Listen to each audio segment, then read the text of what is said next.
pessoal, sejam muito bem-vindos a mais um episódio do Geração G4, o podcast do G4 Educação, onde nós trazemos aqui os nossos alunos, as pessoas que estão construindo o Brasil, as pessoas que estão tomando o risco para crescer os seus negócios, para contar um pouquinho aqui dos aprendizados que eles tiveram, das coisas que eles estão fazendo e o que ele pode ajudar você que está aí do outro lado a pensar na sua empresa também. Eu sou o Lucas Riedo, CEO do G4 Educação. Estamos aqui hoje com o Marcos Roberto Pereira, nosso grande amigo, membro do G4 Club, já está aí no ecossistema do G4 desde 2020. CEO da Becar, vai explicar um pouquinho para a gente o que é exatamente, inovando aí no segmento super tradicional de compras e vendas de automóveis, e também diretor-geral na CVP Veículos, lá em Brasília. Isso mesmo. Direto do Planalto Central. Marcos, seja muito bem-vindo, cara. Um grande prazer ter você aqui com a gente. Legal, Riedo. Obrigado pelo convite. Participar aqui do podcast do G4 é um sonho, é uma realização muito grande. Legal. E ainda mais com um cara que eu admiro de verdade. Acompanho você desde sempre. Tô muito feliz de estar aqui. Obrigado. Boa. Marcos, vamos começar com conteúdo, cara, do jeito que eu gosto de escutar podcast, então fazendo aqui a gente vai fazer do mesmo jeito.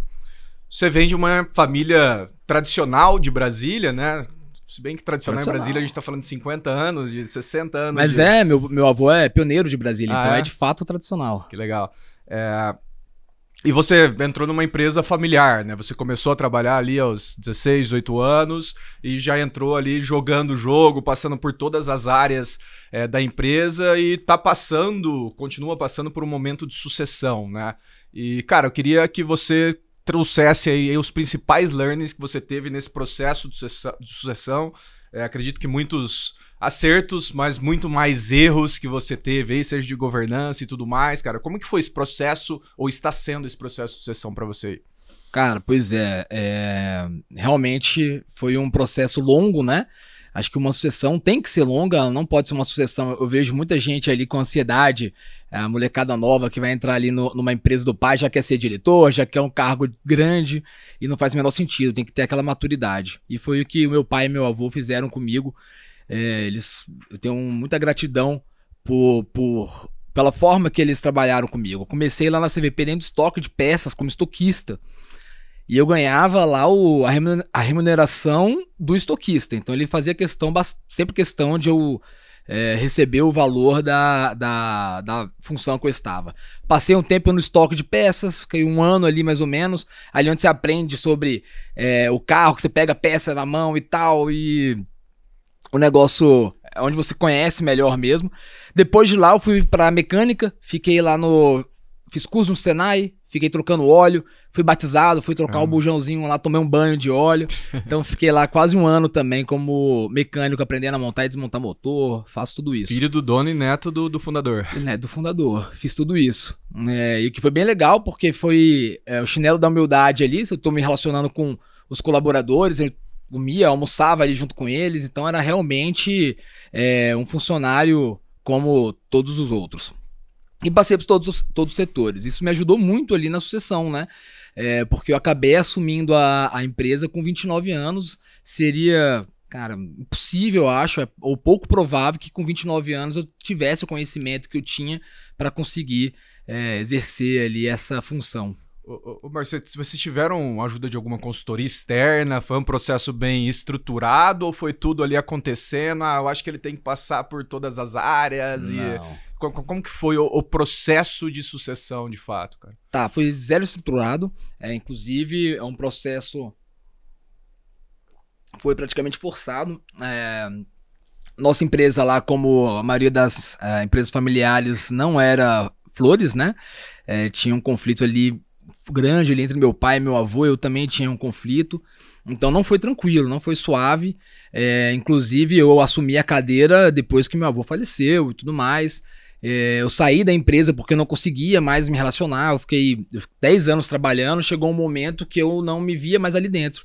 Não via mais como eu crescer, como eu aprender. Já estava...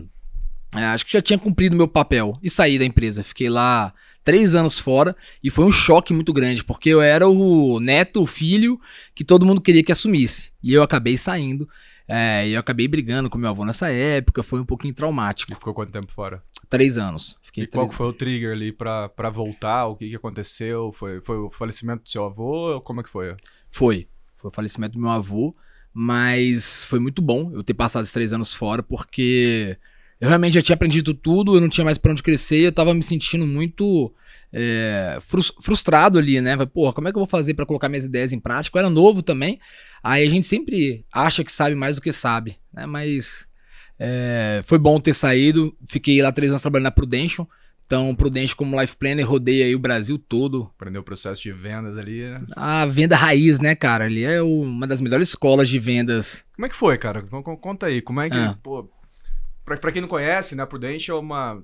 Dá pra falar que é seguradora? É uma seguradora. É uma seguradora, uma das maiores empresas do mundo, né? É uma multinacional. Ali, e o processo de vendas deles são muito baseados em relacionamento, em você trazer a demanda, você converte ali, e eles basicamente fazem a parte financeira de tudo que acontece a partir dali, né? Então você precisa ter uma rede de contatos, você precisa ser cara de pau o suficiente para começar a abordar as pessoas na rua. O que você aprendeu nessa época, cara? Me fascina o modelo de vendas que não só a Prudential, mas todas essas empresas desse ramo têm, cara. É fascinante mesmo. Até porque não tem lead, né? Então você não recebe um contato para você ligar. Você tem que gerar o contato. Por isso que é tanto de relacionamento. Então toda venda que você vai, você tem que pedir uma recomendação. Se você não pedir a recomendação, você não tem ninguém para ligar. E acontece, né? Eu chego lá, toda vez que eu atendia uma pessoa, eu conversava e não conseguia ter uma recomendação. Eu falava, puta merda, como é que eu vou fazer semana que vem para atender alguém, né? Então, estimula que você tenha um bom relacionamento e todo mundo que você tá conversando, você quer vender o seguro. Porque eu não vou ter um lead para receber, eu não tenho tráfego, não tenho nada, não tem estratégia. Você tinha passado pelo comercial na CVP já? Já como vendedor de carro, né? Totalmente passivo, eu tô ali dentro da loja esperando o cliente chegar. Chega lá o cliente, vai lá e pô, venda. Pela força da marca, Fiat, pô, vou lá comprar o no colo, pá, moleza, né? Sim. É muito mais fácil que vender um seguro de vida. E no final das contas, além disso tudo, eu tenho que vender um seguro de vida, né? Que é um dinheiro que o cara não vai receber. Eu brincava que era comprar um pedacinho no céu, né? Porque você só vai receber depois que morrer. E ainda deixa pro Ricardão. Essa questão de vendas, né? São basicamente dois modelos que hoje tá na moda a gente falar inbound e outbound, mas sempre aconteceu, né? Então, o inbound são aqueles leads ou aqueles clientes que vêm até você, seja através, hoje a gente fala muito sobre conteúdo, sobre rede social, marketing, Instagram, Facebook e tudo mais, Google, mas o outbound é o que me fascina, cara. Hoje, enfim, muitos tem milhares de teorias sobre o tema, mas quando a gente pensa ali, inclusive em Brasília, meu avô foi representante comercial 40, 50 anos, então eu rodava ali, eu conheço muito Planaltina, Sobradinho. Então eu passava 3, 4 meses ali por ano em Brasília. Então eu vivi isso de ter que bater na porta do cliente e o cara não tá lá. No caso dele eram lojas de ração, de pet shop e tudo mais, então pelo menos você sabia onde ir, né? Mas essa questão de, ok, todo mundo aqui pode ser meu cliente, como é que eu chego nesse cara e coloco minha proposta de valor para vender? E o que você usa dessa época hoje, seja na Becar ou na CVP, cara? Cara, eu tava, hoje mesmo, ontem eu postei no Instagram falando sobre isso, porque em reuniões, vira e mexe, o vendedor tá reclamando, poxa, mas não tem lead, o lead tá ruim. Eu falo, cara, pelo amor de Deus, você vai ficar esperando o lead cair no seu colo para você vender? Você tá precisando de um terceiro, de um quarto, quinto. Quantas pessoas tem ali envolvidas para te dar um bom lead? E se não chegar um lead bom, você não vai vender? Você não vai pagar as contas de casa? Você vai ficar esperando cair no colo? Então eu falo muito isso pro pessoal. Eu falo, galera, vendedor tem que ser criativo. Você não pode ficar esperando ali o lead cair no colo. Se não cair, cara, você já ligou pra sua lista de contato toda, você já pegou seu celular, seu Instagram, você faz vídeo no Instagram, você aparece, você cria relacionamento. Vai bater de porta em porta, cara. E aí, o pessoal sabe que você vende carro. Então, o vendedor tem que ser criativo. E essa criatividade eu tive que aprender na Prudential, né? Por conta de relacionamento e, enfim, isso que a gente acabou de falar. Então, é essa forma que eu trago ali para os vendedores. É tirando ali, realmente, eles da zona de conforto. Eu até brinquei que é o vendedor 4.0, né? Vendedor 4.0, que é lead, embalde, BDR, papapá, sentado lá e só ligando. Ixi, vai pra rua, vai se mexer, se vira, né? Eu tenho uma loja em shopping. E aí eu desafiei a pessoa lá, falei, cara, você já falou pra todo mundo aqui no shopping, visitando, o que você faz? Já falou que você vende carro? Não. Por quê? O tanto de gente que pode te indicar Cria relacionamento, pô. Enquanto você tá aqui sem lead pra receber, vai passear, cara. Vai falar da sua vida, vai falar que você vende carro. Boa. Marcos, a gente falou agora, até agora dessa parte de sucessão da sua história dentro da CVP, né? Que é uma concessionária tradicional, acho que todo mundo conhece o modelo. E aí vem a Becar, vocês estão com uma proposta de valor aí bem interessante, que pode mudar bastante o jeito com que a gente compra carro. Eu queria que você explicasse pra gente aí de onde que veio a ideia, como é que foi empreender basicamente no mesmo setor que você já estava ali consolidado e tudo mais. Show. Bom, a Becar, na verdade, não fui eu que fundei. É um amigo meu, o Miguel Pantazzi, que hoje é meu sócio. Ele já tinha esse negócio, estava criando, ele tem um sistema bem bacana, bem legal, e a gente sempre ficava conversando, ele ficava me mostrando ali, quando a gente ia almoçar, eu falava, pô, legal, cara, parabéns, que bom. E eu tava fazendo algo parecido na CVP, né? Eu já tava no momento que a CVP tava mais estabilizada, eu já queria abrir um novo negócio. E aí um dia ele me ligou e falou, Marcos, vamos ali, queria te apresentar o produto aqui e tal. Eu falei, não vem não, cara, senão eu vou te copiar e você vai ficar puto comigo, é melhor não. Aí eu falei, eu vou. Aí a gente foi lá, bateu o papo, viu que tinha sinergia e a gente acabou virando sócio. Ele me chamou para participar e eu tenho 50% hoje da empresa, da BK, e sou o CEO lá, estou como CEO.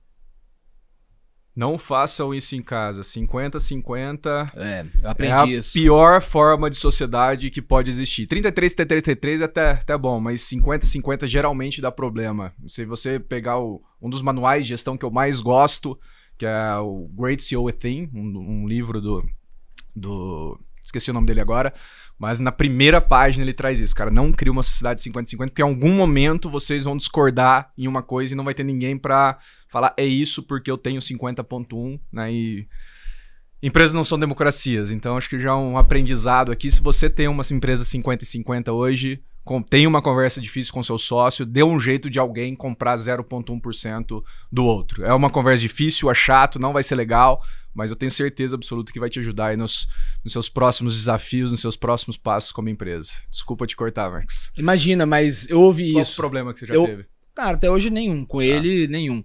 Mas eu ouvi você falando isso e minhas sociedades depois dele são todas... Não são 50-50. Feliz de escutar isso. E foi você falando mesmo. Mas graças a Deus tem uma boa relação até agora com ele. Espero que mas pode ser... Tem um exemplo clássico, cara, que... Imagina que você tá... Vamos lá, empresa tá começando, 50-50, vamos lá, estamos crescendo, a gente tem que vender e tudo mais. Mas chega um momento... Se as coisas começarem a dar certo, cara, cada um tá colocando 50, 60 mil reais por mês de dividendo no bolso. Porra, leva uma vida muito legal no Brasil. Sim. Você mora no melhor condomínio, você viaja 2, 3 vezes por ano e tudo mais. Você coloca o filho na melhor escola. E aí, de repente, surge uma oportunidade. Então, vamos falar que você é um cara solteiro, você tá num momento de crescimento, querendo acumular patrimônio, e o seu sócio tá no momento de levar os filhos na escola, no balé, no futebol e tudo mais. E, cara, parece uma oportunidade de você comprar o seu concorrente. Ou de você abrir uma loja na cidade vizinha ou no outro estado. Você vai precisar de capital para pagar isso. Você vai ter que pagar menos dividendos. Geralmente, quando isso acontece, isso é muito comum. A gente fala aqui sempre com... 300, 400 empresários por mês aqui dentro do G4 e, enfim, obviamente que eu não consigo conversar com todos eles, mas é muito comum a gente escutar essas histórias de eu quero crescer e meu sócio não quer. Meu sócio está satisfeito ou tem outros negócios e tá 50-50, cara. É impossível chegar numa decisão. E o que geralmente acontece? Fica sem uma decisão.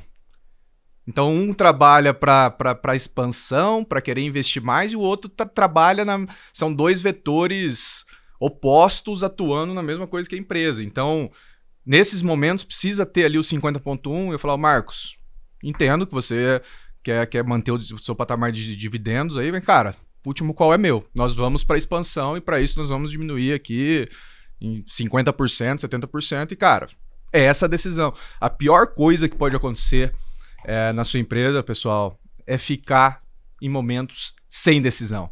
Ter alguma decisão importante e por falta de alinhamento, falta de acordo, ficar sem decisão. E a decisão ela não precisa ser unânime, você não precisa ter 100%, mas precisa ter 50% mais alguma coisinha. Então, por isso que esse ponto de 50-50 é extremamente importante.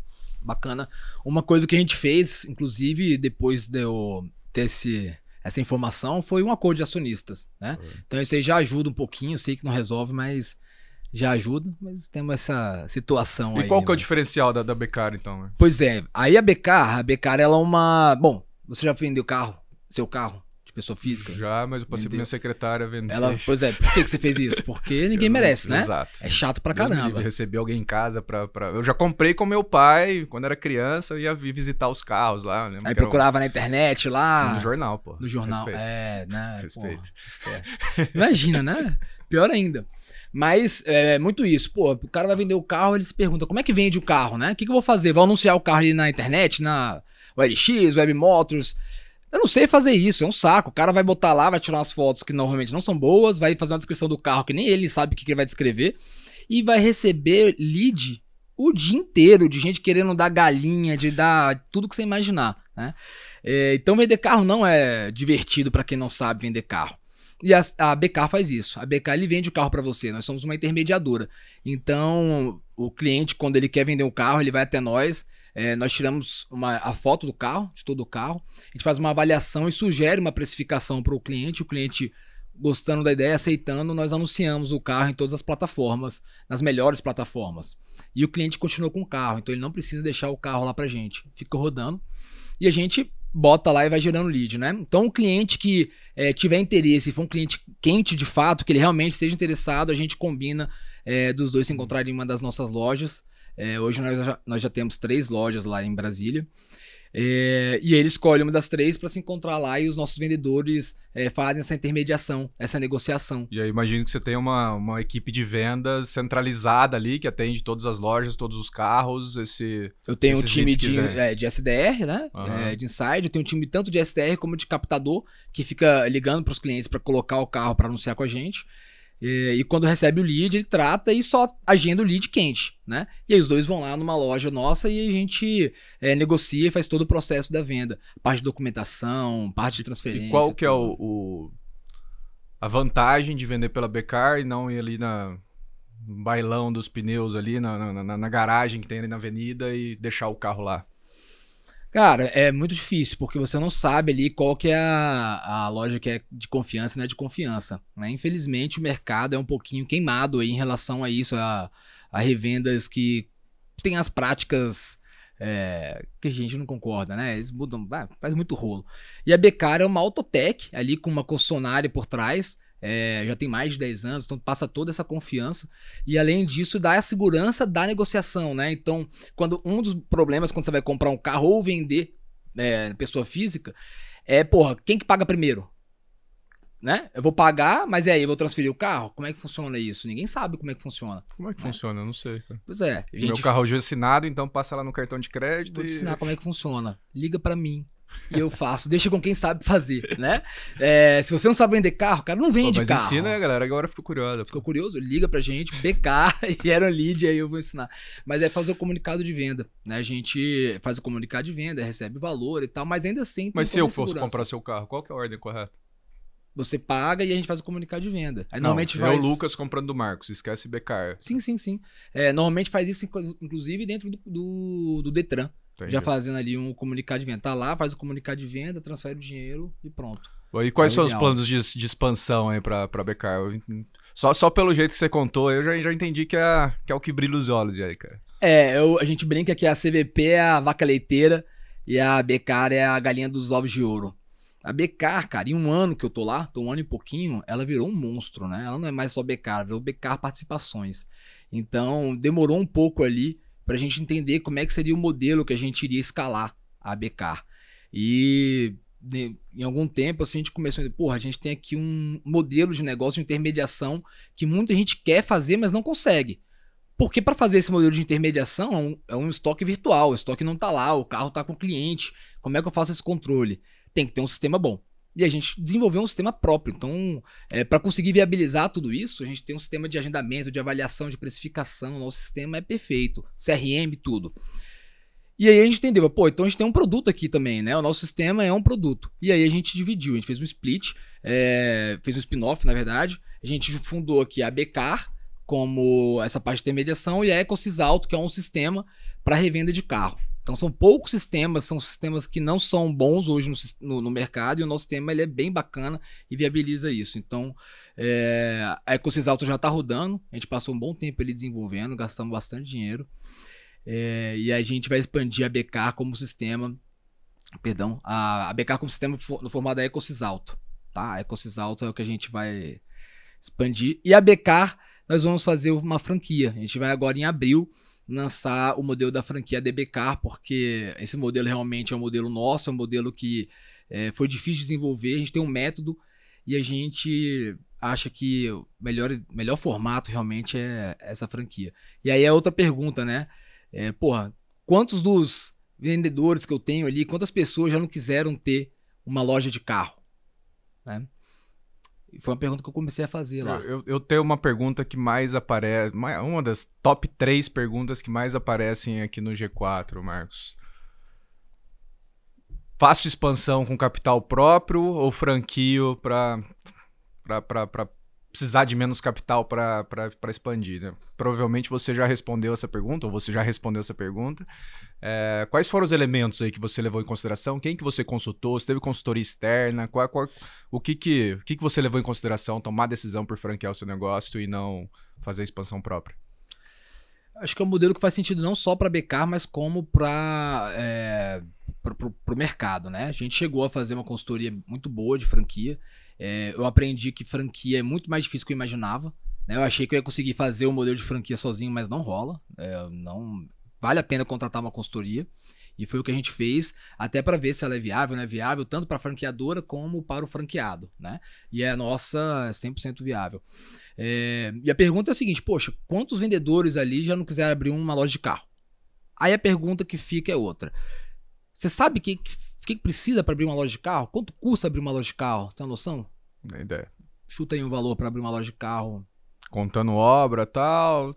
Eu tenho espaço, eu preciso comprar um estoque. Então, sei lá, 10 carros, 20 carros a R$50.000 cada um.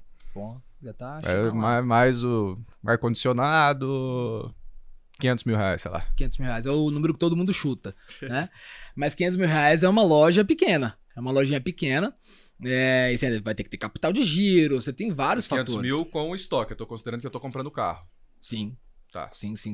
Que é o modelo tradicional. Aí você vai falar, você não precisa comprar o carro. Eu tenho carro, a gente compra carro também. Legal. Até porque para viabilizar alguma transação lá a gente compra, tem um estoque até grande, além dos de intermediação. E ainda tem outros problemas, né? Porque você vai ter lá que fazer a gestão da sua empresa, então normalmente é um ex-vendedor, o vendedor que resolveu abrir uma loja. Você tem que abrir sua empresa, você tem que gerir aquela turma. Pô, e se você não vender os carros, se o carro tiver uma oscilação lá de tabela FIPE, como é que você vai fazer, né? Então acaba tendo muito risco para você abrir uma loja. Fora que você, para vender, você tem que fazer um financiamento. Para você cadastrar a sua loja, você precisa de pelo menos 1 ano de CNPJ para você cadastrar os bancos para você conseguir fazer financiamento. Então tem uma série de dificuldades ali para abrir uma loja. E aí a BK, franquia, vem solucionando todas essas dificuldades e oportunizando ali quem tem esse sonho. Então o interessado, o franqueado, ele vai pagar ali a taxa de franquia e aí ele vai ter acesso a todo o estoque da BK. Nós vamos passar ali uma semana ensinando para ele todo o nosso método, processo, ensinando como é que ele vai ser um empreendedor individual. É um modelo inicial, né? O modelo que a gente vai começar é de home-based, micro franquia, onde ele vai ganhar um iPad, do iPad para ele vai para o mundo. Ele vai fazer todo esse processo de captação e de venda. A gente vai ensinar o nosso modelo para ele, nosso método, e ele vai ter um estoque compartilhado. Então, imagina só, você tem esse sonho todo. Vai ser o ponto de visita ali. Você vai ter que ter uma... As nossas lojas vão funcionar como coworking. Então, o lojista lá, o franqueado, ao invés de ele abrir uma loja própria, ele pode usar a nossa loja como ponto de visita do cliente. O cliente vai chegar lá e vai passar toda a confiança do... Não sei se você conhece o modelo da V4. Que parece mais com o da Remax. Tá. Da Remax ali do Remax, nossos grandes clientes. Eu vi ele esses dias lá no Hub. Um abraço, Peixoto. É um bench nosso aí, a Remax, que é um modelo que funciona legal. Puxou um assunto legal, cara. G4 Club, você e o Peixoto, que é o CEO Brasil da Remax, uma das maiores imobiliárias do mundo, uma maior rede de imobiliárias do mundo, estão lá nesse grupo, no nosso clube de negócio, o G4 Club. E, cara, eu queria que você contasse um pouco do que foi desde quando você entrou na primeira turma que você falou que foi a 24, certo? A 24 foi a da imersão, né? Isso. E eu acho que não foi na mesma época, mas um tempo depois você entrou pro G4 Club, cara. Quais foram... O que o G4 te ajudou, seja na Becar, seja nos outros negócios que você tem e tudo mais, cara? Cara, me ajudou muito. Quando eu procurei ali o G4, foi logo depois foi durante a pandemia, né? Tava ali 2020, tinha acabado aquele pico mais difícil da pandemia, e foi onde eu tive acesso, onde eu conheci vocês, né? Procurando, porra, como é que eu vou sobreviver? E aí vocês tinham lá, até hoje tem uma sala de guerra, que vocês ensinavam a fazer a sala de guerra, até hoje eu tenho. E aí, cara, eu tava, nunca tinha sido gestor na minha vida, né? Então eu tinha aprendido tudo aquilo ali com meu pai, com meu avô, mas eu nunca tinha sido gestor. E aí o G4, ele me trouxe esses aprendizados, né? Que foi onde eu aprendi realmente a gerir uma empresa. Eu vim pra cá porque eu tava perdido e eu conheci um monte de coisa. Qual que era a dor que você tinha ali no momento? Falei, cara, isso aqui eu não sei fazer, eu tô perdendo funcionamento. Gestão que mesmo, como é que eu faço pra crescer, como é que eu faço pra organizar a minha empresa. Mas a questão de gestão, tá? Mas a questão de gestão de rituais. Eu via vocês falando, falei, preciso aprender isso. Só que aí, você vai olhar o preço e fala, cara, não é possível que eu vou pagar essa grana em 3 dias, você pagou, né? Naquela época? Era 20 mil, 20 e poucos mil, faz tempinho. Deve ter sido 19.800, hoje tá 34.900 esse programa. Então pronto, foi isso aí. E a turma que eu participei, cara, foi quando te anunciaram como CEO. Ah, é? Que legal. Novembro. Foi novembro de 20. Exatamente. E tava magrinho. Pô, bons tempos, né? Nós dois.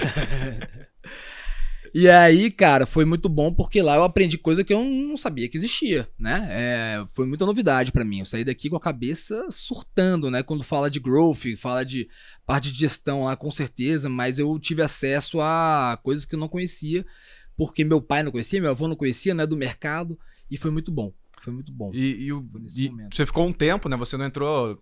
Acho que o G4 Club foi fundado na mesma época que o Tony virou o CEO do clube. Foi na mesma... E você entrou pro clube um ano depois. Foi. Mais ou menos, um ano e meio, talvez. Quando eu comecei a ter contato contigo, pelo menos foi isso. E qual que era a dor que você tinha ali pra falar, cara, vou procurar um negócio que na época você deve ter pagado aí uns 110 mil reais, hoje tá 190. Vou colocar um puta dinheiro pra ter um grupo de relacionamento, aí tem um evento que vai não sei o que e tal. É uma proposta de valor difícil pra quem não entende de fora, cara. Verdade. Qual que era a dor que você tinha ali? Como que foi sua linha de pensamento e por que... já tá lá três renovações, já 2 renovações. 3 renovações já, então tá indo pro 4º ano de clube. Pode ficar feliz, a LTV agradece. Eu sou o melhor LTV de vocês. Então, o que você tinha de dor ali? Qual foi sua linha de pensamento? Fala, cara, eu preciso estar lá, eu preciso me relacionar com outras pessoas e que me levam pro próximo nível. Cara, quando eu saí da imersão, minha cabeça estava explodindo, né? Eu tinha que virar a empresa de cabeça para baixo. E foi o que eu fui fazer. Agora, como faz isso, né? Você não consegue fazer tudo assim no estalar do dedo ali. Então, eu não quis entrar no clube justamente por isso. Falei, porra, não posso ter mais conteúdo. Pra mim chega, isso aqui já tá o suficiente, deixa eu botar em prática e aí eu vou ouvir mais coisa. E nesse 1 ano eu fiz outros cursos aqui de vocês. Eu fiz o de Sales, eu não entendia nada de Inside Sales, eu fiz o de Sales, fiz o de Growth. E eu comecei a aprender muita coisa que a gente não tem, né? Não tem muitas pessoas que a gente consegue se relacionar e conversar sobre o assunto. Então, o G4 para mim nunca foi uma fonte de networking. Eu nunca vim para cá procurando networking. Eu vim para cá mais procurando gente para relacionar, para conversar sobre negócio, conversar sobre conteúdo. E nessa época não tinha ninguém para conversar. Eu ia conversar com quem sobre growth? Né? Não tinha. Se hoje já tá difícil, naquela época era mais difícil ainda. E eu me apaixonei, eu fiquei o doido do growth, eu adoro. E aí eu resolvi ir pro clube porque eu sei que todo mundo que tava lá tinha feito a mesma coisa que eu. Falei, porra, vou lá, vou ver esse negócio, vou pagar aqui mais uma vez um belo dinheiro. E tô até hoje lá gastando esse belo dinheiro. E vale cada centavo. Tendo mais retorno, cara. Ainda.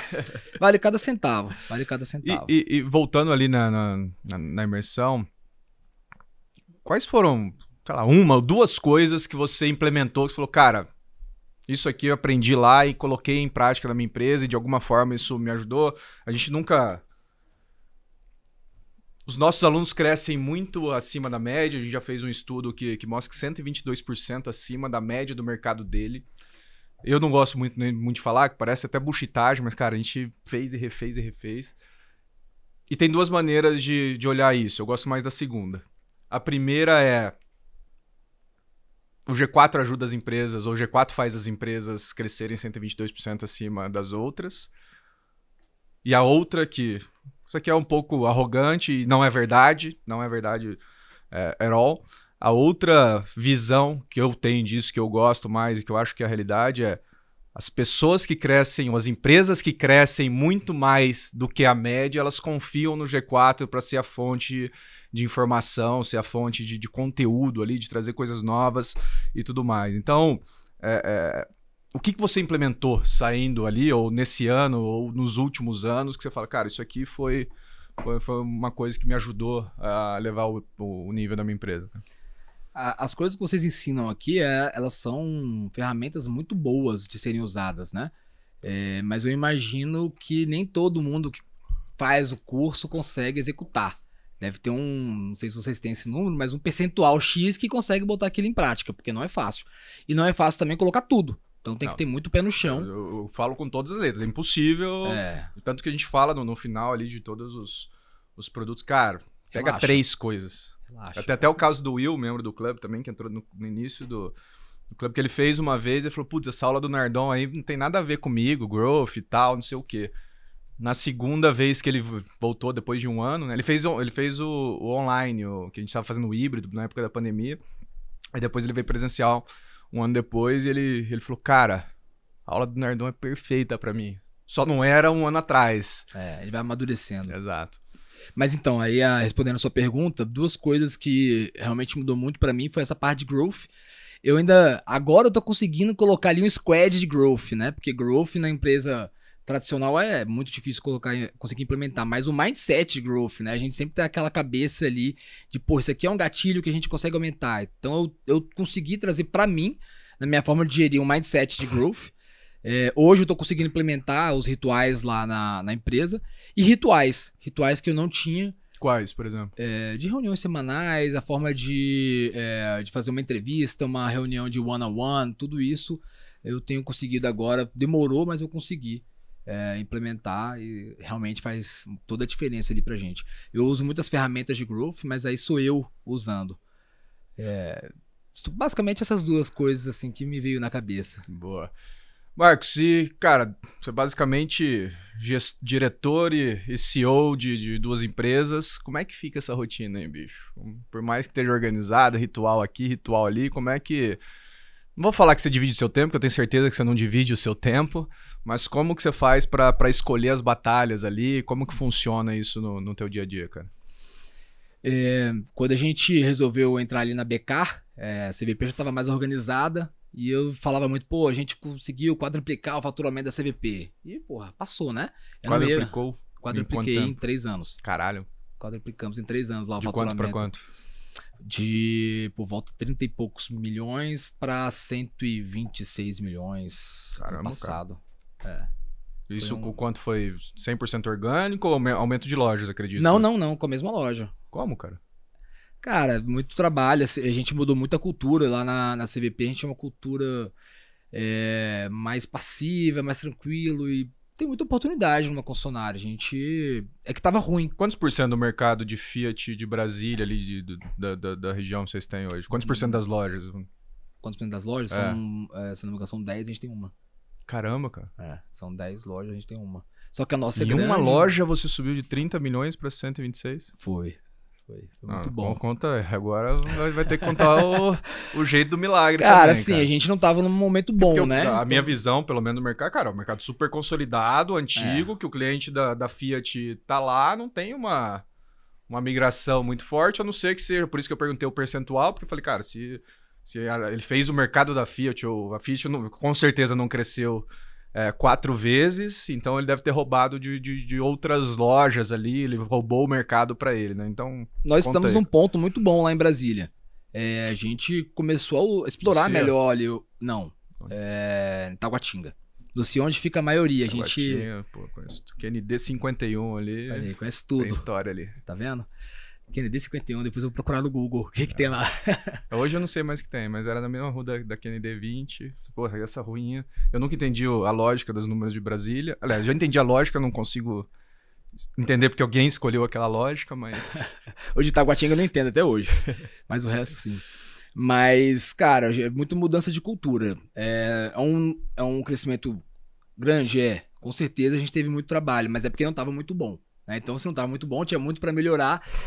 Quando eu cheguei na CVP, eu falava que tinha crise do mercado e tinha crise da CVP.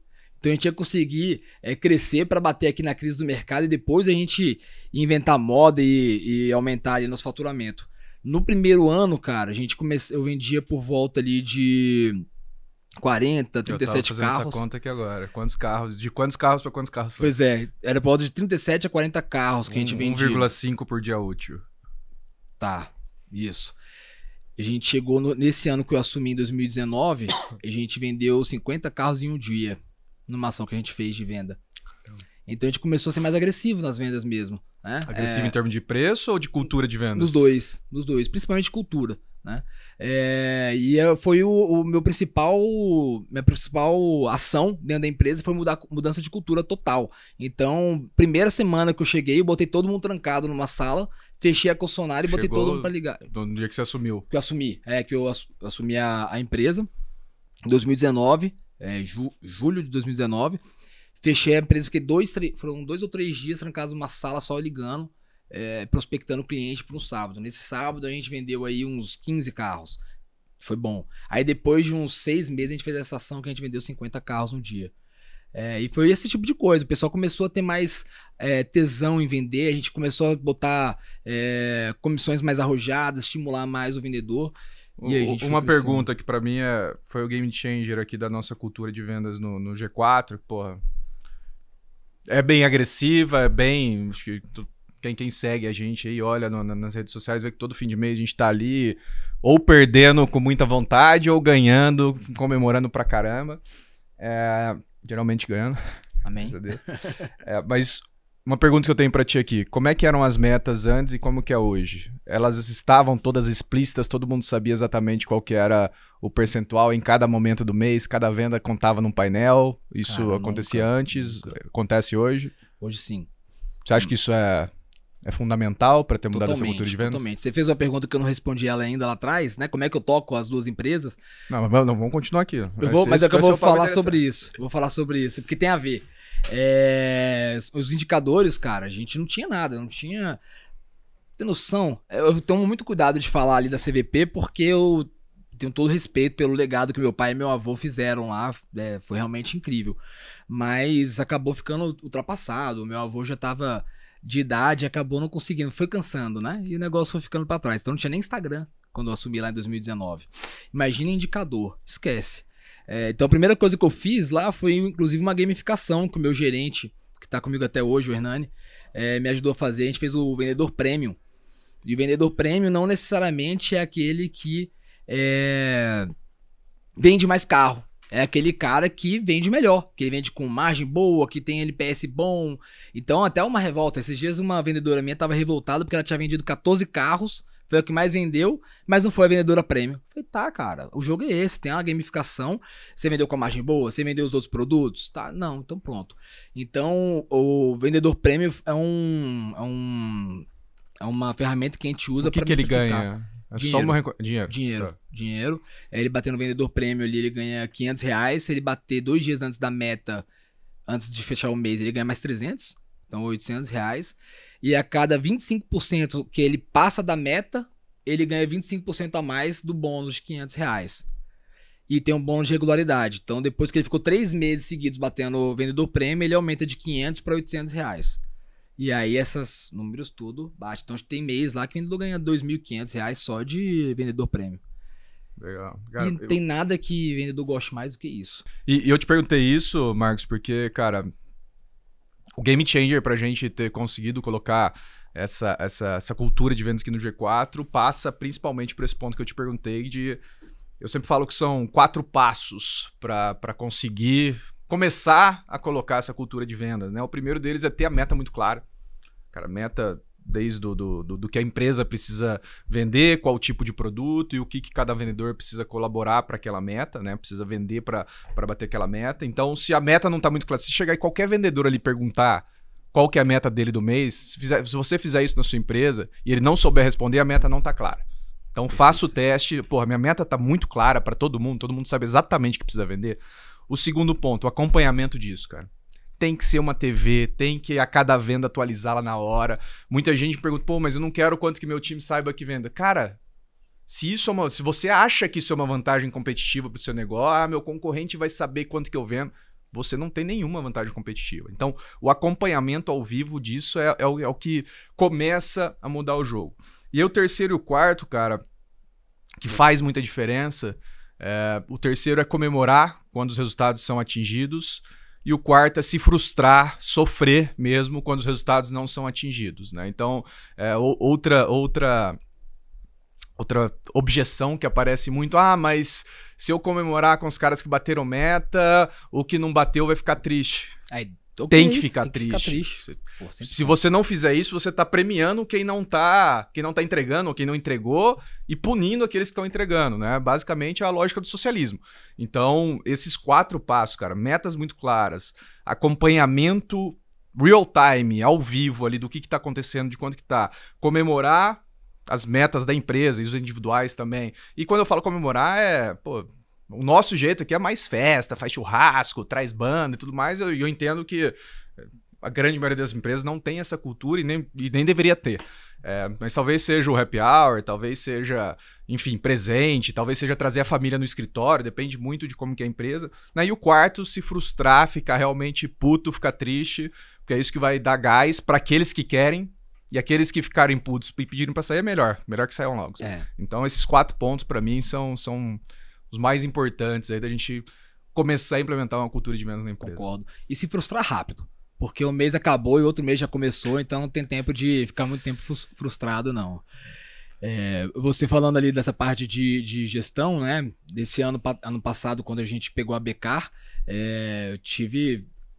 Vou responder a pergunta lá, que faz sentido.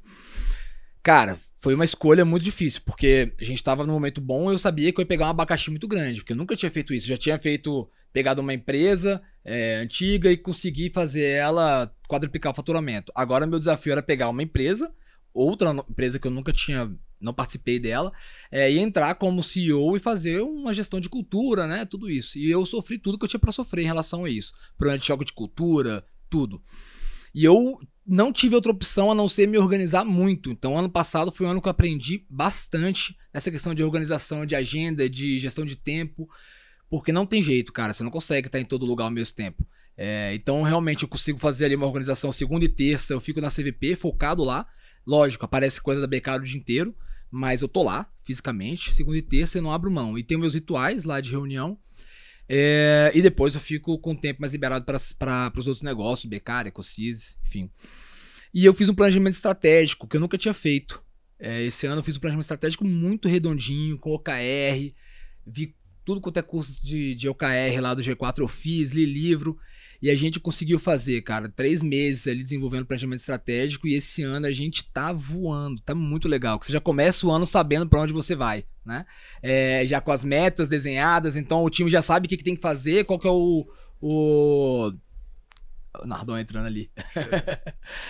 A gente já sabe qual que é onde que o cara tem que correr, o que tem que fazer tudo. Então, realmente, essa organização é o que dá a possibilidade de a gente conseguir gerir outras empresas, o time tá bem alinhado e fazer isso aí que você tá falando. Para quem ainda não conseguiu fazer isso, temos o G4 Traction, a imersão do G4, nosso programa presencial do qual eu sou mentor. Sou um pouco suspeito para falar, mas é o produto que eu mais gosto. Então, é exatamente isso que a gente ensina na Track. Você levantou a bola aqui, eu tive que cortar. Por favor, você tem que fazer isso. Como você tracionar a sua empresa, como você deixar de ser o bombeiro do seu próprio negócio, colocar ali organização, colocar processos para que o crescimento não te atropele, né? Para que você esteja ali, pelo menos, preparado para crescer e não fique ali simplesmente correndo atrás. Cara, exatamente isso. O crescimento atropelar. E atropela mesmo. E eu quase fui atropelado. Ano passado foi um ano que eu sofri muito pela falta de organização, falta de ter isso que vocês ensinam.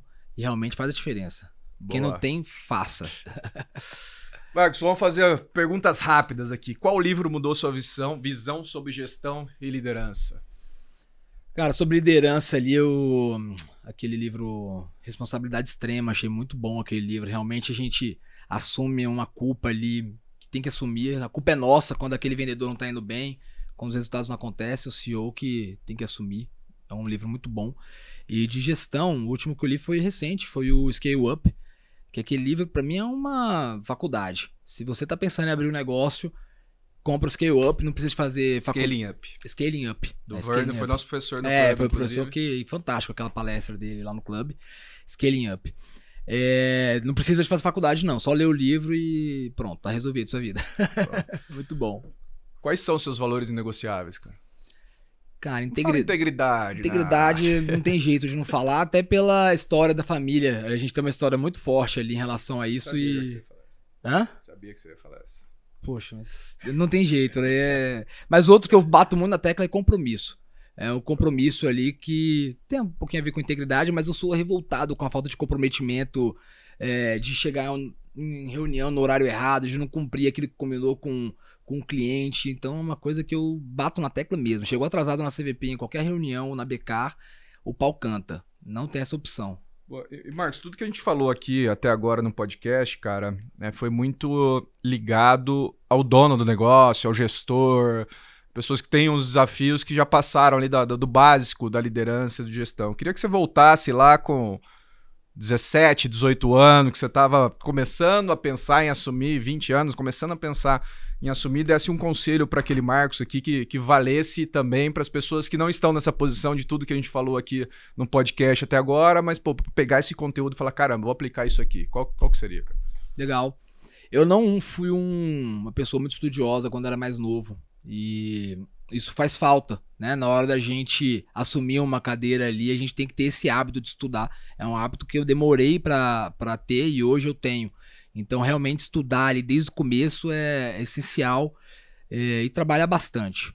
Trabalhar bastante e aprender a subir degrau por degrau, né? Essa molecada nova aí, ela tá com muita pressa, cara. Não tem pressa, não faz sentido ter pressa. Você vai perder muita coisa, muito aprendizado se você der a velocidade que eles gostariam. Então, tijolo por tijolo. Isso é também importante, cara, porque ao mesmo tempo essa vontade, esse tesão também faz com que as coisas aconteçam mais rápido. Então, é preciso ter paciência, mas também não pode perder ali a ambição. Não é ficar um bobo alegre lá esperando. Tô aqui esperando quando chegar, não. Tem que correr atrás. Você sabe que se eu fosse dar uma dica mesmo para eu mais jovem, para as pessoas que estão começando a liderar, é uma coisa que eu venho aprendendo cada vez mais, que é mais importante, cara. Converse com o seu liderado. Cara. Conversa. Entra na sala, vai, cara, passa 4, 5 horas conversando ali e é meio maluco o que acontece na hora que você tá realmente presente, você não tá, eu tenho one-on-one com meus liderados, mas você coloca ali 40 minutos na agenda, uma hora e fica olhando o celular, fica doido para aquilo acabar para fazer outra coisa, mas no momento que você consegue se conectar ali, cara, é ali que o paraíso da gestão, que o mundo da gestão e da liderança começa a pegar para você. Então, por mais que talvez você ache que é perda de tempo, tô deixando de fazer outras coisas, tô deixando... E não precisa ser toda semana, vou fazer um one-on-one de 4, 5 horas cada um, é impossível. Mas, cara, tenta o tempo inteiro se conectar mesmo, tá presente. Talvez seja um papo de 20 minutos, mas esteja presente ali, tentando entender o que ele quer dizer, o que ele tá passando, quais são as dificuldades, medos. A gente fala muito sobre os medos, objetivos, cara. Uma das principais coisas que eu gosto quando eu passo a liderar, o que eu gosto de saber quando eu passo a liderar alguém, é perguntar, cara, qual que é o seu objetivo financeiro na vida? Quanto você quer ter de patrimônio daqui 20 anos? Eu gosto de pensar em 20 anos. Cara, daqui 20 anos, você tiver X na conta, ou no seu patrimônio, contando imóveis e tal, o valor que você quer ter para ter a vida que você deseja. Isso me diz muito. E principalmente se você faz essa pergunta depois de 3, 5 anos, se esse valor mudou, provavelmente a ambição dessa pessoa está se renovando. Eu acho que pessoas que não têm ambição renovada, elas estão fadadas ao fracasso. Então, até um papo que eu tive com o time aqui semana passada, de que a gente também tem que estar renovando a nossa ambição, não só financeira, mas basicamente tudo na vida, porque se a gente entrar no... cheguei ali no onde eu queria e aqui tá bom, cara. Pelo menos na cultura que eu acredito, pensando em gestão, pensando em felicidade, eu acho que a gente tem que estar sempre evoluindo nos próximos passos para caminhar. Então, tem uma frase que eu gosto muito, que é: se você não tá crescendo, você tá morrendo. Então, essa renovação de ambição também é super importante. Total. Marcos, pra gente encerrar, temos aqui, pela primeira vez na história do Geração G4, dá um close pra mim aqui. Olha aí. Nosso troféu de Geração G4 Que aqui legal, pra você levar. cara. Obrigado. Mais um troféu. No cantinho do G4 lá. Queria te agradecer pela presença e pela disponibilidade de bater esse papo com a gente. Espero que tenha prazer. Gostado e que seja o primeiro de muitos. Muito obrigado. Obrigado pelo convite, pessoal. Sempre um prazer e é sempre uma fonte de aprendizado estar aqui. Eu vim aqui hoje, fiquei ali assistindo o pessoal trabalhar e realmente que é muito bom. Obrigado e que a gente continue por muito tempo aí. Boa.